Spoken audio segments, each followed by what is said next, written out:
Alright, Iron Fist Season 1 review. So, Finn Jones plays Iron Fist. Well, before we get into that, let's talk about the issue. A lot of people complain about Iron Fist not being played by an actor of Asian descent, which they claimed it was a whitewashing problem. Iron Fist has always been white in the comics, he's always been Caucasian. It's not a whitewashing problem. And the reality is, it shouldn't be changed just because people feel like the character's culture should be, he should be Asian and play into that whole Asian stereotype and whatever. It's actually more racist to suggest a race change for the character. Anyways, Finn Jones plays Iron Fist. And most people blame the actor, but honestly, this show is just terribly written. Iron Fist repeatedly reminds people he is the Iron Fist. It's cringeworthy.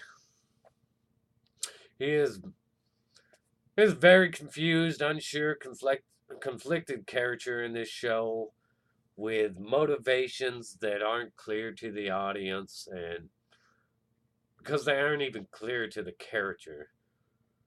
The fighting sucks. Iron Fist is a master of martial arts. Daredevil shouldn't have better fight scenes. Iron Fist is supposed to be the king of this. I don't know if it was a timing issue or if it was, I don't know if there was a deadline to get this out to fulfill the Defender's promise or what. But even then, if there wasn't enough time to properly, train the actor, then your casting director sucks. Your fight choreographer sucks. And your writers suck.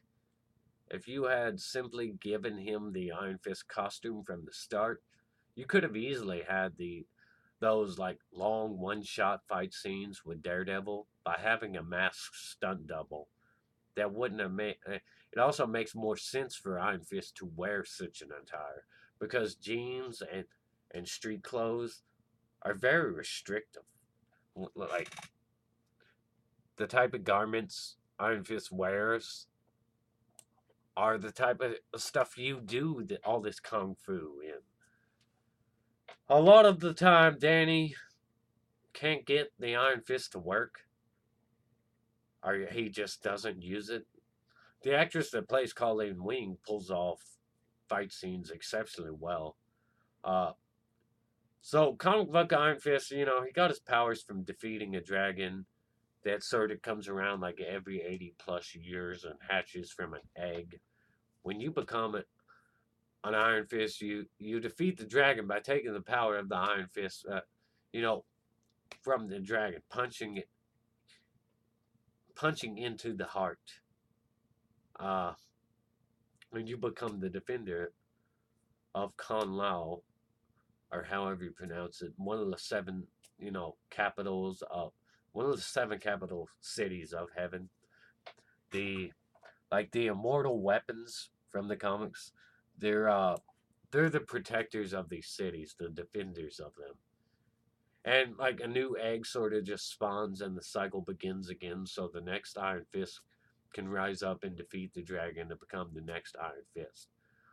Uh and Madame Guile, or however you pronounce her name, she's the one who tries to destroy all the other capital cities, use people to try to destroy them. In the comics, she's the leader of one of the other cities, and typically uses somebody, let's say, like Steel Serpent. Uh, but you know, in the show itself, some of the stuff's pretty accurate. The plane crash kills his parents. He's raised in a monastery in the hidden kingdom of Kung Lao. He trains to become Iron Fist, a living immortal weapon. After plunging his fist into the heart of a dragon, he gains the power. Harold Meacham kills his business partner to take over the company, which is Danny's father. That's accurate. Ward is changed in the show for some reason that's not really given. From if I remember correctly, he's actually uh, Harold's brother in the comics. I may be wrong on that. I don't know. Uh, you can fact check me, but I don't feel like fact checking myself right here.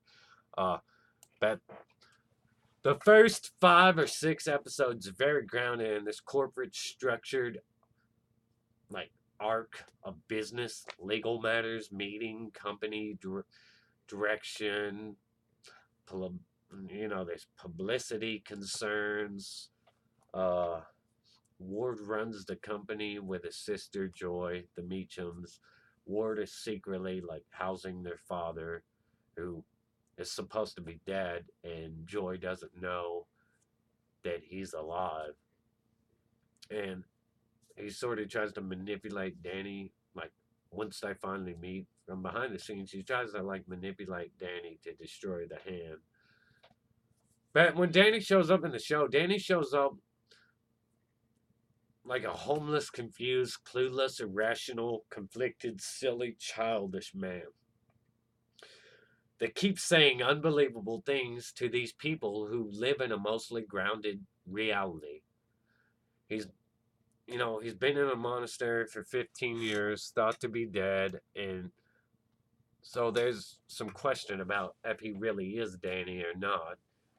He abandons his Conlao post. He was supposed to guard the gates to protect the city, but instead returns to New York and, and sort of tries to stake claim in the company. Uh, and there's this whole thing about proving who he is. It really drags out and makes the second half feel like a completely different show. Uh, Colleen Wing and Danny's goals, they somewhat align. She's sort of his sidekick from the comics. She runs a dojo in the show for the kids in her community. And, the second half of episodes, like 6 or 7 through 13, uh, we get more of the comic bookish type stuff with the villains. And Danny, you know, he he says himself he's like the mortal enemy of the hand. So he goes facing off against like Madame Guile and other comic book villains that sort of like a personal rogues gallery of his. Uh, the drunken fight was actually good. I thought it was humorous and well executed, not on Danny's behalf, but of course on the other guy's behalf. But Colleen Wing she was pretty good, pretty strong in the show. The Meachums were portrayed by strong actors and were interesting, but too focused on. Like, their side of stuff was just too focused on. It made Danny seem like a secondary character. The main character shouldn't feel like a secondary character. The fights weren't great, honestly. There's an old film reel shown of the former Iron Fist within the show, and what we see there is pretty incredible. It's very Bruce Lee reminiscent, and it's a shame that the rest of the martial arts on the show weren't like that. They should have aimed to be like that. What I expected from this type of show would be more like the old show Kung Fu or just some kind of Bruce Lee movies or something. I expected more from this show. Rosario Dawson and Carrie Ann Moss. Rosario Dawson and Carrie Ann Moss show up, but Rosario, or however you pronounce her name, is just here to be on the Netflix Marvel shows, sort of complete her contractual agreement or whatever. Her presence comes with issues though, because she she could have called in other heroes, like other people, and that's the problem with always having her around. Is she's the Agent Coulson of the Defenders. It's just and the real problem with this show is Danny feels very novice, like taking punches from normal people and rarely ever blocking any kind of like blows. He struggles. He's supposed to be a master. He should defeat normal people with ease, but there's just so much inconsistency in his fighting, and it could have easily been solved by actually having him come out of Kung Lao with his costume. He carried around this bag, and I kept thinking, I kept speculating, the costume was in the bag. The costume's in the bag. He's gonna, he's gonna bring it out. Uh, Fortunately, he never did. Uh, and it made no sense to me that he would leave Kung Lao and like not have any of the something like that with him. It just didn't really make sense. A lot of things about the show really, really bothered me. This, next to Daredevil, this was the one I was most excited to see because I really like Iron Fist. I really do. He's a incredibly important character in Marvel Comics. Like,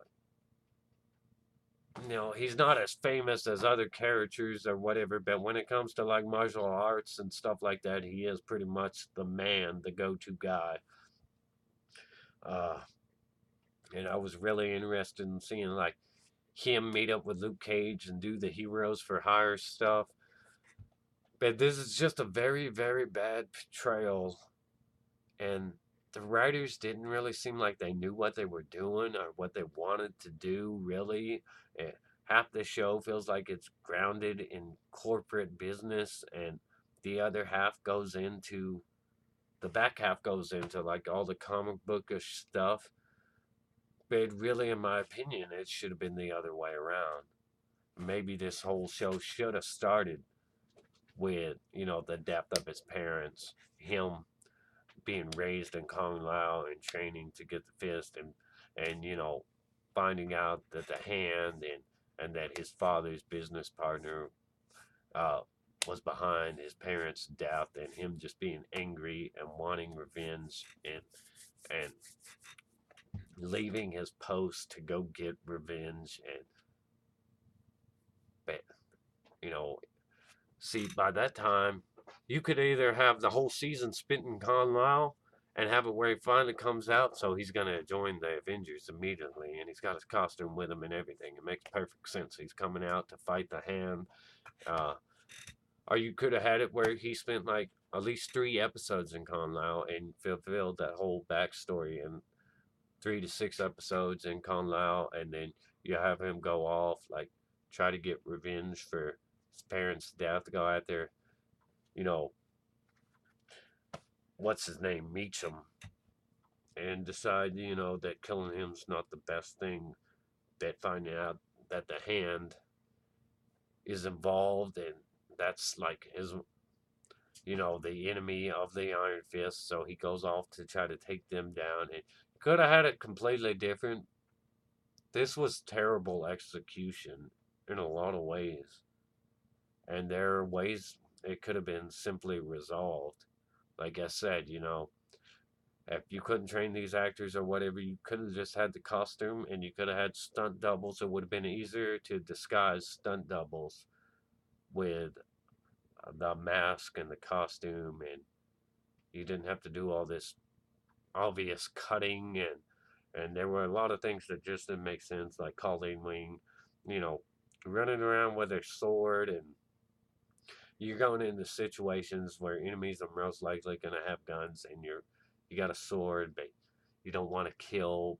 But there's just a lot of really questionable decisions here, and I really do think the strongest actors are the Meachums. I just wish they really did not focus so much on them. This show was incredibly, incredibly disappointing, and it's really sad because Iron Fist is an amazing character in the comics. He's an amazing character. It's just really sad. So I'm gonna give this show like, I don't even know what to rate this show. It's so bad. It could have easily been better if they would have just tried.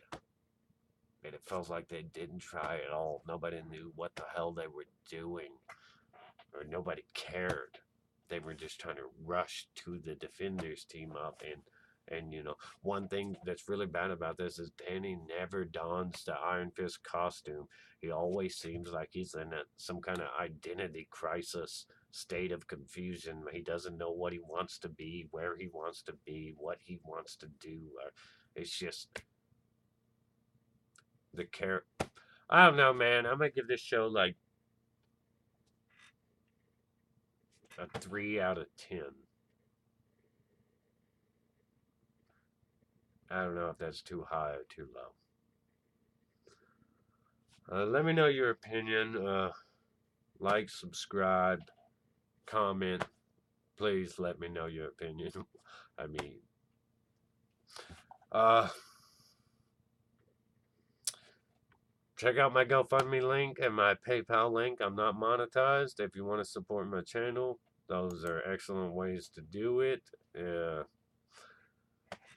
Anyways, rock on. Stay awesome.